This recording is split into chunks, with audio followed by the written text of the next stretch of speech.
على حبيبك خير الخلق كلهم محمد سيد الكونين والثقلين والفريقين من عرب ومن عجم هو الحبيب الذي ترجى شفاعته. السلام علیکم ورحمۃ اللہ وبرکاتہ. الحمدللہ رب العالمین والصلاة والسلام علی رسولہ الکریم وعلی آلہ وصحبہ اجمعین ومن تبعہ بإحسان الی یوم الدین، اما بعد. محترم بھائیوں اور بہنوں، اس سے پہلے کے لیکچر میں جنازے کے متعلق مختلف باتیں بتائی گئیں کہ اس کی کیسے تیاری کی جاتی ہے اور اس کے بعد نماز جنازہ کیسے پڑھی جاتی ہے، پھر اس کو قبرستان لے جائیں تو اس کی تدفین کے جو مراحل ہیں، قبر کی تیاری وغیرہ. قبل اس کے کہ ہم آگے بڑھیں، ہم چاہیں گے کہ یہاں آپ سے بھی کچھ بات کر لی جائے، کیونکہ یہ بہت ہی اہم سبجیکٹ ہے اور بہت سارے لوگوں کو جنازے اور اس سے متعلقہ جو مسائل ہیں، بنیادی باتیں بھی ان کو نہیں معلوم ہیں. اس میں مثلاً جنازے کی نماز کتنی تکبیرات ہوتی ہیں؟ کوئی آدمی آپ میں سے؟ جنازے کی نماز میں 4 تکبیرات ہیں اور بعض روایتوں میں 5 کا بھی ذکر ہے. جنازے کی نماز جو ہے 4 تکبیرات کے ساتھ عام طور پر پڑھی جاتی ہے. 5 کا ہم نے کہا کہ وہ جائز ہے، لیکن جہاں پڑھنے والے اگر سمجھدار ہوں تو وہاں پر، اور اگر پڑھنے والے ناسمجھی کی وجہ سے شور شرابہ کریں، ایک غیر ضروری فتنہ ہوگا اور غم کے موقع پر ایک دوسری پریشانی کھڑی ہو جائے گی. اور اسی طرح سے غسل کے مسئلے میں بھی کہا گیا کہ اس میں بھی وطر کا خاص طور پر خیال رکھنا چاہیے. طاق نمبر کا 3 بار باڈی کو دھوئیں، یا 3 بار نہیں تو 5 بار 7 بار، جتنی بار بھی ضرورت ہو. اور اس کے لیے یہ بھی ہدایت دی گئی، پانی کے ساتھ کون سی پتیاں آپ جی بیری کے پتے استعمال کیے جائیں، اور آخری مرتبہ اور آخر جو دھوئیں تو اس وقت ہم کافور کا استعمال کریں. ہاں، آخر میں آپ کافور کا استعمال کریں. کافور کے مختلف فائدے ہیں اور ان میں سے ایک فائدہ کیڑے اور مکوڑے اس کی خوشبو سے بہت دور ہوتے ہیں. ہاں، تو وقتی طور پر جب تک باڈی تازہ ہے تو اس کی وجہ سے اس کا یہ فائدہ بھی ہوتا ہے، تو اس لیے کافور کا انتظام بھی کرنا چاہیے. مرد آدمی کے لیے کتنی چادریں ہونی چاہیے کفن میں؟ کوئی اس کا جی 3 چادریں ہونی چاہیے، انسٹچ، سلی ہوئی نہ ہو. سلا ہوا کپڑا کفن کے اندر استعمال نہیں کیا جا سکتا. وائٹ چادر وہ ہونی چاہیے، کفن اسی کے ذریعے سے دیا جائے گا. تو اب 4 تکبیرات کے اندر جو پہلی تکبیر ہے اس میں ہم پڑھیں گے سورۃ الفاتحہ اور قرآن کریم کی کوئی بھی ایک سورت. دوسری میں ہم پڑھیں گے درود جو عموماً نمازوں میں پڑھا جاتا ہے، اللہم صلی علی محمد اور اللہم بارک علی محمد. اور تیسری تکبیر کے بعد دعائے مغفرت. یہ موقع ہے جس میں میت کے لیے زیادہ سے زیادہ مغفرت کی دعا کی جائے. جتنی زیادہ ہم دعا کریں گے وہاں دعا کرنی چاہیے. جیسے اس سے پہلے بھی گزرا کہ رسول اکرم صلی اللہ علیہ وسلم کیسی دعائیں فرما رہے ہیں، حتیٰ کہ ایک صحابی نے یہ خواہش کی وہ دعا کو سن کر کہ کاش اس بھائی کی جگہ میری باڈی رکھی ہوئی ہوتی، میرے جنازے کے لیے نبی صلی اللہ علیہ وسلم اتنی پیاری اور عمدہ دعا فرماتے. اور اس کے بعد چوتھی میں سلام پھیر کر نماز مکمل کر دی جائے گی. یہ عام طور پر طریقہ ہے نماز جنازہ کا. اور جب جنازہ ہو گیا، قبرستان میں ہم پہنچے تو قبر جو ہے عموماً مختلف طریقوں سے بنائی جاتی ہے. بعض قبریں اس میں سنگ مرمر بھی استعمال ہونے لگا ہے، بعض قبروں میں سیمنٹ اور گچی اور پتہ نہیں کون کون سی یعنی مضبوط جو میٹیریل ہے وہ بھی استعمال ہونے لگا ہے، اور بعض قبریں صرف کچی بنائی جاتی ہیں. تو کون سی سنت کے مطابق ہے اس کے اندر؟ آپ جی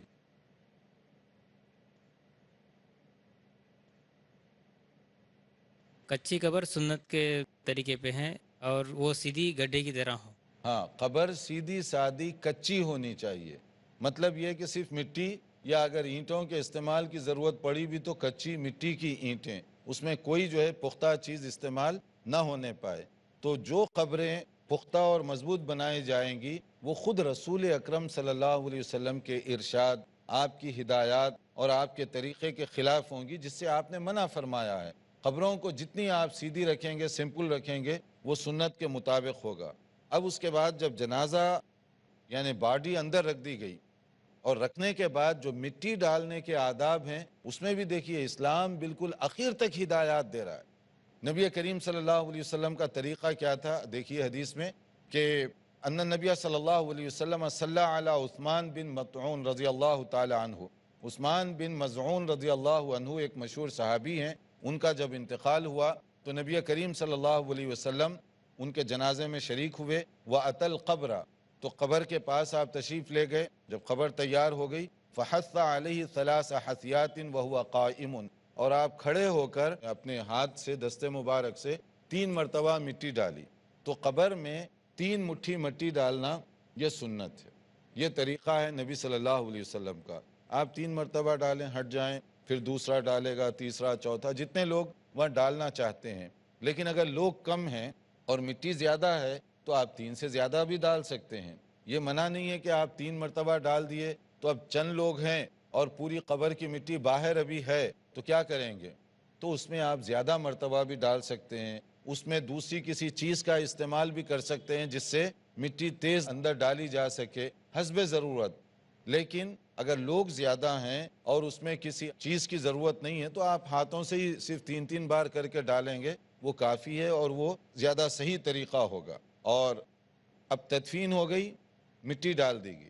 مٹی ڈالنے کے بعد عموماً مسئلہ یہ بتایا گیا کہ اوپر مٹی تقریباً 1 بالش کی اتنی ہونی چاہیے، انہیں بہت زیادہ اوپر نہ کریں کہ بہت جیسے چبوترا نما بن جائے، ایسے نہ ہو، بلکہ آپ صرف 1 بالش کے برابر، یعنی کم سے کم، زیادہ بہت اونچی کرنے کی ضرورت نہیں، کیونکہ تھوڑی سی مٹی اوپر ہوگی تو بارش وغیرہ ہوگی تو وہ دب کر برابر ہو جائے گی زمین کے ساتھ، اس طرح کا انداز ہو۔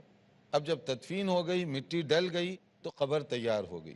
اب جب قبر تیار ہو گئی تو اب یہ جو مرحلہ ہے بہت ہی سیریس مرحلہ ہے اس کے لیے جو مر چکا ہے، وہ اس لیے کہ اب یہ قبر اس کے لیے جنت کی کیاری بھی بن سکتی ہے اور جہنم کا گڑھا بھی بن سکتا ہے۔ یہ فرسٹ پیپر ہے جو اس سے اب لیا جائے گا۔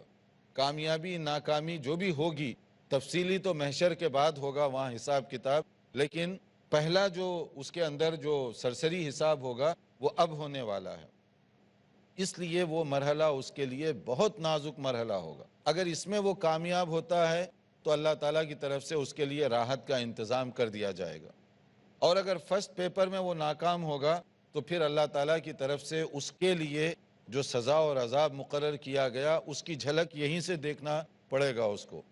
اس لیے جو ہے عذاب قبر، اس سے ہم مختلف اوقات میں پناہ مانگتے ہیں۔ ان میں سے ایک، ہر نماز میں نماز ختم کرتے وقت جب اتحیات وغیرہ پڑھ لیتے ہیں تو 4 چیزوں سے پناہ مانگنے کا حکم دیا گیا، جیسے صحیح بخاری کی حدیث ہے، اور یقیناً آپ میں سے اکثر لوگوں کو وہ یاد ہوگا کہ وہ کون سی 4 باتیں ہیں جن سے سلام پھیرنے سے پہلے پناہ مانگنا چاہیے۔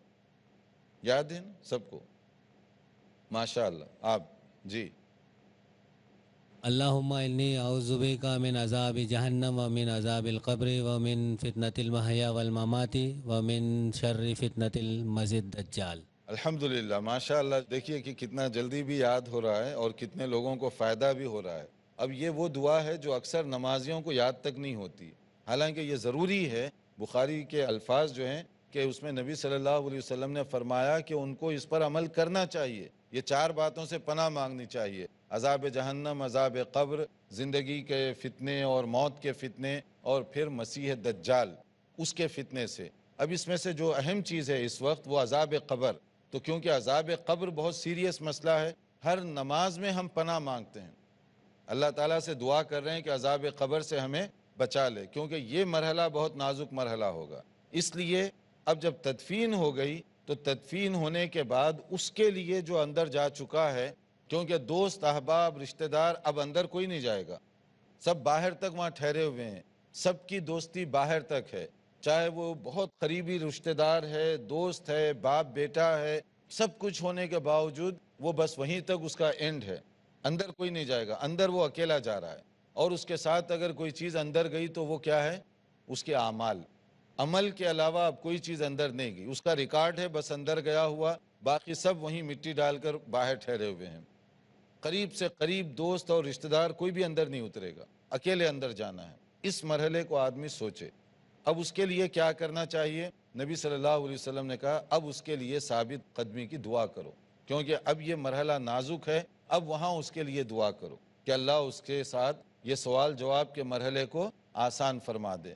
اس کے لیے یہ مشکل آسان فرما دے۔ جیسے اب آپ دیکھیے، کانا رسول اللہ صلی اللہ علیہ وسلم اذا فرغ من دفن المیت، جب آپ میت کی تدفین سے فارغ ہو جاتے تو کیا آپ کا معمول تھا؟ وقف علیہ، وہیں پر آپ ٹھہرتے، وقال، اور آپ نے جیسے کہا استغفروا لاخیکم، اپنے بھائی کے لیے اب استغفار کرو، یعنی بخشش کی دعا کرو اس کے لیے، وصلوا لہ التثبیت، اور اس کی ثابت قدمی اللہ سے مانگو۔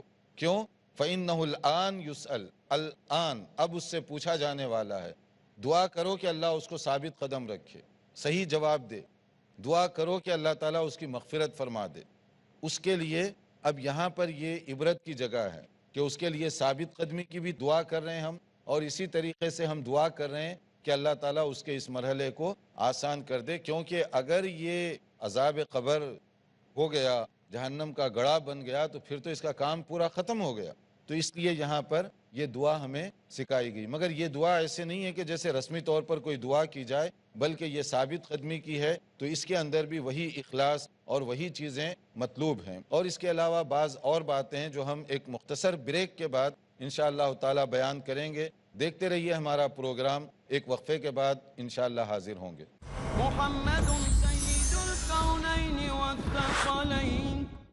زندگی آزمائشیں لے گی، مشعل راہ ساتھ لے کے چلو۔ دلوں کی ٹینشنوں کا علاج اللہ تعالیٰ کے ذکر میں مضمر ہے۔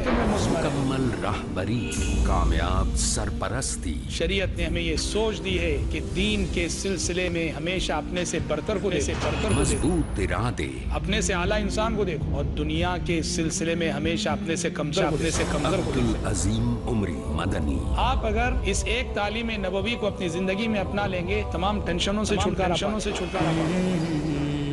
مومنین کے پاس ہیں اللہ کی خوشنودی حاصل کرنے کے مواقع بے پناہ، کیونکہ نگرانی کر رہی ہے ہر جگہ مشعل راہ۔ ہر پیر رات 7:30 بجے اور دوبارہ صبح 10:30 بجے انڈیا میں پیس ٹی وی اردو پر۔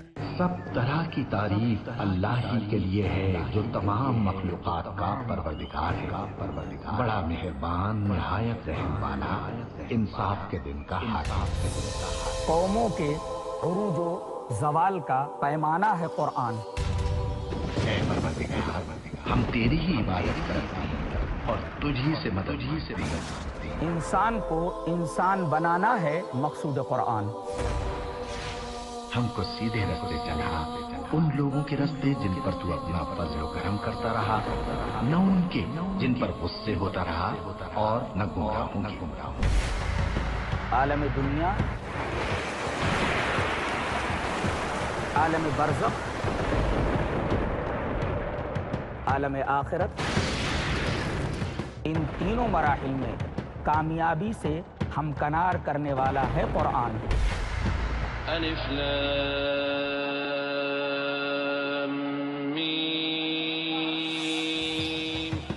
قرآن سے تعلق کیسے قائم کریں، یہ جاننے کے لیے دیکھیے ہمارا پروگرام فیضان کتاب و سنت، صرف پیس ٹی وی اردو پر۔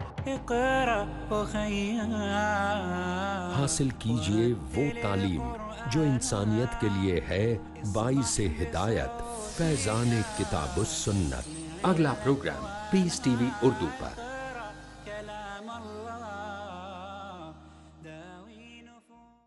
محمد سید الکونین والثقلین۔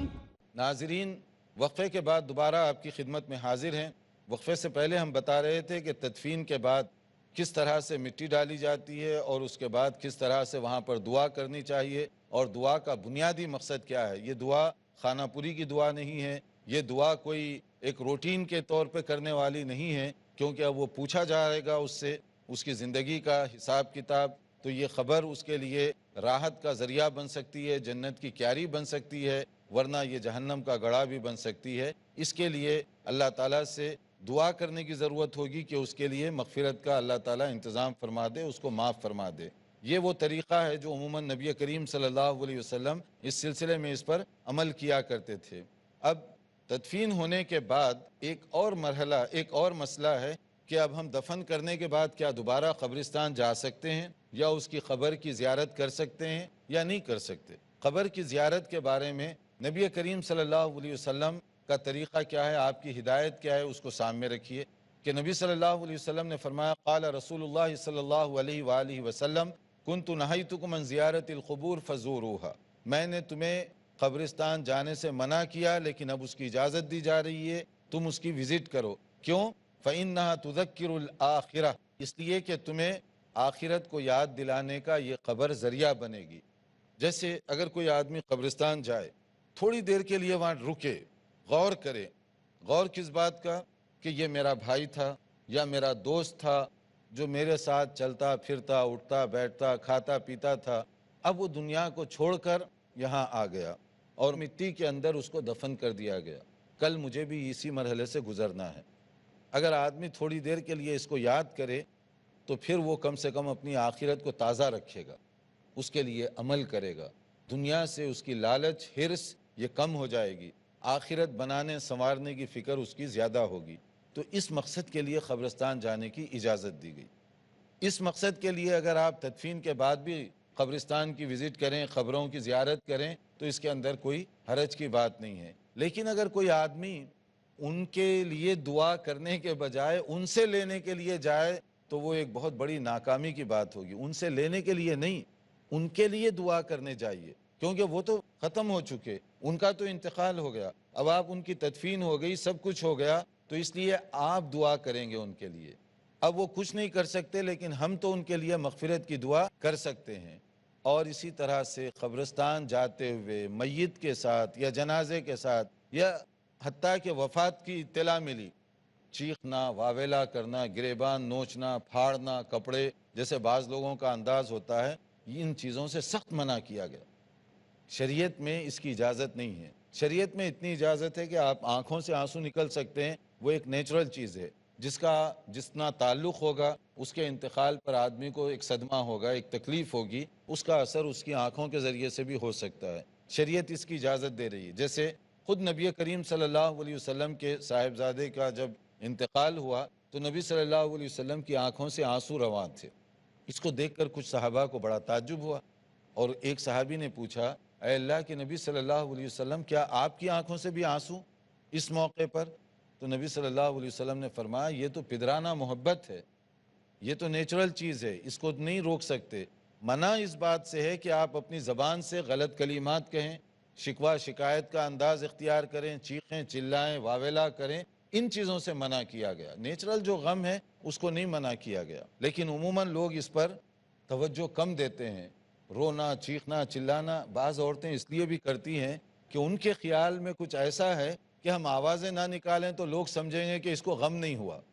تو اس کا مطلب یہ ہوا کہ وہ جو آوازیں ہیں اس کے اندر نیچرل انداز سے زیادہ آرٹیفیشل انداز ہے، بناوٹ ہے، اداکاری ہے، کہ آپ لوگوں کو دکھانے کے لیے رو رہی ہیں، لوگوں کو یہ امپریشن دینے کے لیے ہمیں بڑا صدمہ ہوا، ہمیں بڑا افسوس ہے اس کا، اس لیے زیادہ آواز، ورنہ لوگ سمجھیں گے کہ دیکھو جانے والے تو چلے گئے، اس کو تو کوئی فکر تک نہیں ہے۔ اس کے لیے وہ اور زیادہ بنا کر آوازیں نکالنا، حالانکہ یہ ساری جاہلیت کی باتیں ہیں، ان چیزوں سے شریعت میں منع کیا گیا۔ اور اگر کسی شخص کو معلوم ہے کہ اس کے گھر میں یہ رواج ہے تو اس کو منع کر دینا چاہیے۔ اگر آپ وصیت نہیں کریں گے، آپ کو معلوم ہے کہ غلط رسمیں کر رہے ہیں گھر والے، آپ کو یہ بھی معلوم ہے کہ یہ سب غلط چیزیں ہوں گی، پھر بھی آپ نے منع نہیں کیا، تو وہ جو کچھ کریں گے اس کا عذاب آپ کو بھی ہوگا، ان کے ساتھ آپ کو بھی ہوگا مرنے کے بعد۔ کیوں عذاب ہوگا؟ اس لیے کہ آپ کو معلوم تھا یہ ہوگا لیکن آپ نے ان کو منع نہیں کیا۔ اگر آپ منع کر دیں پھر بھی وہ اس طرح کا کوئی کام کریں، آپ کو عذاب نہیں ہوگا، کیونکہ آپ نے اپنی ڈیوٹی ادا کر دی، اب آپ کی ذمہ داری ختم ہو گئی۔ اب مرنے کے بعد وہ کوئی الٹے سیدھے کام کریں گے، آپ بری ہوں گے اللہ تعالیٰ کے پاس۔ اس لیے میک شور کیجئے، کسی کے گھر میں کوئی رسم و رواج، کوئی غلط چیزیں رائج ہیں تو آپ پہلے ان کو سمجھا دیجئے، تاکہ یہ نہ ہو کہ ان کی کسی غلط بات کی وجہ سے مرنے کے بعد اس کا نقصان ہمیں بھی اٹھانا پڑے۔ جیسے حدیث میں بتایا گیا عن ابن عمر رضی اللہ تعالی عنہما کہ حضرت عبداللہ ابن عمر رضی اللہ عنہما بیان فرماتے ہیں نبی صلی اللہ علیہ وسلم سے کہ قال، نبی صلی اللہ علیہ وسلم نے ارشاد فرمایا المیت یعذب فی قبرہ بما نیح علیہ، بخاری اور مسلم کے الفاظ ہیں کہ میت کو اس بات پر بھی عذاب دیا جاتا ہے جو اس کے متعلقین واویلا، شور نوحہ خوانی کریں گے اس کا عذاب میت کو بھی دیا جائے گا۔ حالانکہ جنرل اصول یہ ہے کہ مرنے کے بعد باہر والے جو بھی کریں اس کا آپ سے کوئی تعلق نہیں ہے، مگر یہ ایسا لنک ہے کہ آپ کو پہلے سے معلوم تھا، آپ کی فیملی میں یہ غلط رسمیں چلتی ہیں، آپ نے روکا کیوں نہیں؟ اس کا مطلب ہے کہ آپ اس رسم و رواج سے راضی تھے تو آپ کی نیت بھی شامل ہو گئی۔ جب آپ کی نیت بھی شامل ہو گئی تو پھر اس کا جو نقصان ہے وہ بھی آپ کو اسی طرح سے اٹھانا پڑے گا۔ اب ایک اور مسئلہ، یہ رونے پلانے کی جو بات ہے یہ تو ہو گئی، اب میت ہو گئی، وفات ہو گئی، اب وہ کھانا ہونا تو خود نہیں بنائیں گے، گھر والے ہیں، بچے ہیں، چھوٹے ہیں، بڑے ہیں، کھانا کون کھلائے گا اس کو؟ وہ لوگ کھانے کا کیسے انتظام کریں گے؟ جس کے گھر میں افسوس ہو، اتنا بڑا کوئی مشکل مسئلہ ہو جائے، اب وہ خود تو کھانے کا بندوبست نہیں کر سکتا، تو اس کے کھانے کا انتظام کون کریں گے؟ دیکھیے شریعت کتنی پاکیزہ ہے، اس میں یہ بتایا گیا یا تو اس کے رشتہ دار یا اس کے پڑوسی، یہ ان کی ذمہ داری ہوگی کہ ان کے لیے کھانے کا انتظام کریں، کیونکہ وہ پریشانی میں ہیں، آپ کم سے کم یہ کام کریں۔ جیسے بتایا گیا کہ نبی کریم صلی اللہ علیہ وسلم کو جب اطلاع ملی حضرت جعفر رضی اللہ تعالیٰ عنہ کی شہادت کی، کون تھے حضرت جعفر؟ جعفر بن ابی طالب، حضرت علی رضی اللہ عنہ کے بھائی، تو جب ان کی شہادت کی اطلاع ملی حضرت جعفر کی، ہمارے نبی کا اسوہ دیکھیے ذرا، ہمارے نبی کیا کیے؟ قال رسول اللہ صلی اللہ علیہ وسلم اصنعوا لآل جعفر طعما، آپ گھر میں تشریف لائے اور گھر والوں کو کہا کہ جعفر کی فیملی والوں کے لیے کھانا تیار کرو، اپنے گھر سے کھانا تیار کروایا ان کے لیے، کیوں؟ فقد اتاہم ما یشغلہم، کیونکہ ان پر ایک ایسی مصیبت آئی ہے جس میں وہ کھانا خود سے تیار اب کرنے کی پوزیشن میں نہیں ہے۔ تو سنت کیا ہوئی؟ جو ان کے قریبی ہیں یا جو ان کے پڑوسی ہیں وہ کھانا بنائیں گے اور ان کو کھلائیں گے، یہ طریقہ ہے سنت پر عمل کرنے کا۔ اور ہمارے ہاں کیا ہوتا ہے اکثر و بیشتر، ادھر جنازہ بھی ہے، اسی کو کھانے کا وہ بھی کرنا پڑتا ہے بندوبست، آنے والوں کے لیے، مہمانوں کے لیے، شریک ہونے والوں کے لیے، وہ اب کھانے کا انتظام کرے، اور وہ بھی ایک بار نہیں۔ ہماری طبیعت دیکھو، کھینچنے کی عادت ہے، موقع مل رہا لو، ایک دن نہیں، اس وقت بھی آپ کھانا اس کو مطالبہ کرتے ہیں کہ وہ کھانا جو ہے نا وہ تیار کرے، اور اس کے بعد 3 دن کے بعد، 10 دن کے بعد، 40 دن کے بعد، اینولی سالانہ، نہ جانے کتنے کھانے ان کے گھر سے ہم کھینچ رہے ہیں۔ دیکھیے سنت کیا کہہ رہی ہے؟ تم ان کو کھانا کھلاؤ۔ رسم کیا کہہ رہا؟ کھینچو، موقع ہے، جتنا لے سکتے ہیں ابھی لینے کی تم کوشش کرو۔ تو یہ جو انداز ہے یہ ہمیں کدھر سے کدھر لے جا رہا ہے؟ سنت بتا رہی ہے کہ ان کے لیے سپورٹ کرو، ان کے لیے ہیلپ کرو، ان کے لیے راحت کا انتظام کرو، کیونکہ وہ مصیبت میں ہیں۔ ورنہ آپ ذرا تصور میں لائیے، کسی کے باپ کی لاش پڑی ہوئی ہے اور اب اس کو کھانے کا بھی انتظام کرنا ہے، کس دل سے وہ کھانا کھلا رہا ہوگا؟ پھر اس کے بعد 3 دن کے بعد کھلانا ہے، 10 دن کے بعد دوبارہ کھلانا ہے، 40 دن کے بعد پھر بڑے پارٹی کے طور پر کھلانا ہے۔ کتنے کھانے کھلا رہا ہے وہ؟ ہر آدمی کے مالی حالات ایک جیسے تو نہیں ہوتے۔ اب کوئی آدمی کسی سے مانگ کر کھلا رہا ہے تو مرنے والے کی ایک مصیبت، غم ایک، پریشانی ایک، اور دوسرا رسم و رواج کی دوسری مشکل، پیسے نہیں ہیں، قرض لے کر پوری رسم کرو، ورنہ لوگ کہیں گے کہ دوسروں کا کھانا تو کھائے تھے، اب اپنی باری آئی تو کھلانے رہے، تو اب اس کے لیے آپ کریں مختلف قسم کا اہتمام۔ تو دیکھیے شریعت کیا بتا رہی ہے، ہماری دنیا کدھر جا رہی ہے، کتنا ہم شریعت سے دور ہوتے جا رہے ہیں۔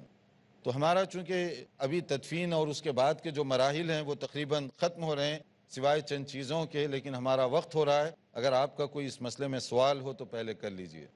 جی آپ کچھ پوچھنا چاہتے ہیں؟ جی شیخ، جیسا کہ بتایا جاتا ہے کہ جب آپ صلی اللہ علیہ وسلم خبر پر مٹی ڈالتے تھے تو میں نے خطیبوں سے سنا تھا کہ آپ سورہ طٰہٰ کی آیت تلاوت فرماتے تھے۔ پہلی مرتبہ عادت منہا خلقناکم وفیہا نعیدکم ومنہا نخرجکم تارۃ اخری، اس کے متعلق رہنمائی۔ ماشاء اللہ، یہ آپ نے اچھا سوال کیا کہ مٹی ڈالتے وقت کیا یہ پڑھنا مسنون ہے؟ منہا خلقناکم وفیہا نعیدکم ومنہا نخرجکم تارۃ اخری۔ اصل میں اس کے لیے کوئی صحیح اور اتھینٹک حدیث نہیں ہے، اس لیے کوئی سنت سمجھ کر یا حکم سمجھ کر پڑھے گا تو وہ غلط ہو جائے گا۔ جی آپ کچھ پوچھنا چاہتے ہیں؟ السلام علیکم حضرت۔ علیکم السلام ورحمۃ اللہ۔ جب دفنایا جاتا ہے تو بولتے کل کی مٹی سرانے رکھیے، کیا یہ کہاں تک صحیح ہے؟ ذرا اس پہ روشنی ڈالیں گے آپ؟ ہاں، کچھ مٹی کے ڈھیلے سرانے وغیرہ رکھے جاتے ہیں کہ دیکھیے بھائی، اب اندر جو ہے نا اس کے لیے صرف مٹی ڈالنے کی بات ہے. اصل مسنون جو طریقہ ہے مٹی ڈالنے کے بعد آپ دعا کریں. اس کے علاوہ کچھ نہ قل کے سورے ہیں نہ کوئی اور ڈھیلے ہیں، بلکہ وہاں پر تدفین ہو گئی، آرام کے ساتھ مٹی ڈال دی گئی. اب اس کی مغفرت کے لیے آپ زیادہ سے زیادہ دعا کریں. صحیح طریقہ یہ. آپ قبلہ طرح رخ ہونا چاہیے کیا باڈی؟ ہاں، تدفین کرنے کے وقت جب باڈی کو لٹا دیا جائے تھوڑا سا اس کا اینگل اگر بنایا جائے قبلے کی طرف تو یہ زیادہ بہتر ہے. اگر اس کے لیے امکان ہے تو وہ زیادہ بہتر اور صحیح. وہ لکڑی کے ایسے برگے ہوتے ہیں. ہاں، لکڑی جو رکھی جاتی ہے، یعنی وہ مٹی ڈالنے سے پہلے اندر جو لکڑی رکھی جاتی ہے، بعض اوقات بعض جگہوں پر قبر جیسے میں نے کہا سیدھی بناتے ہیں اور اس کو اینگل نہیں کر سکتے تو وہ لکڑی کے ذریعے سے اینگل کر دیتے ہیں تاکہ مٹی کا وزن براہ راست اس کے اوپر نہ پڑے. تو یہ بھی ٹھیک ہے اس کے احترام کے طور پر، تاکہ جو ہے نا مٹی اس لکڑی کے اوپر ہو اور پھر اس کے بعد جو ہے قبر اس طرح تیار ہو.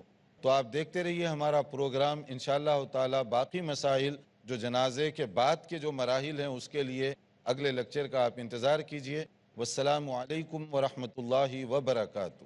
مولاي صل وسلم دائما أبدا على حبيبك خير الخلق كلهم محمد سيد الكونين والثقلين والفريقين من عرب ومن عجم، هو الحبيب الذي ترجى شفاعته